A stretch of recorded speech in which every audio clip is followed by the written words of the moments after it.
Example 3. Evaluate tan 165 degrees without using a calculator. Solution. 165 degrees is equal to 135 degrees plus 30 degrees. Recall the tangent identity tan x equals sine x over cosine x. Applying this to the given angle, tan 165 degrees equals sine 165 degrees over cos 165 degrees.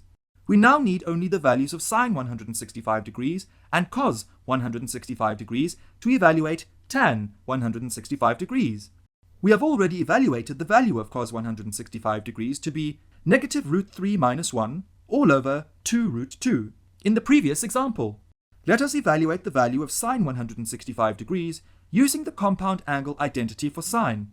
Sine alpha plus beta equals sine alpha cos beta plus cos alpha sine beta. Here, alpha equals 135 degrees and beta equals 30 degrees.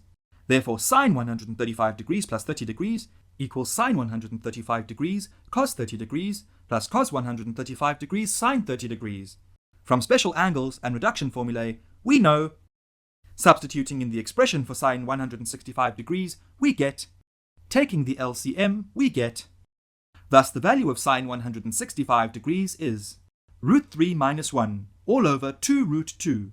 From equations 1 and 2, we get tan 165 degrees equals sine 165 degrees over cos 165 degrees equals. Multiplying the numerator and the denominator by 2 root 2, we get tan 165 degrees equals root 3 minus 1 all over negative root 3 minus 1. Need more help? Subscribe to our channel. Can't wait that long? Ask Masky to help you and let the math finally start mathing.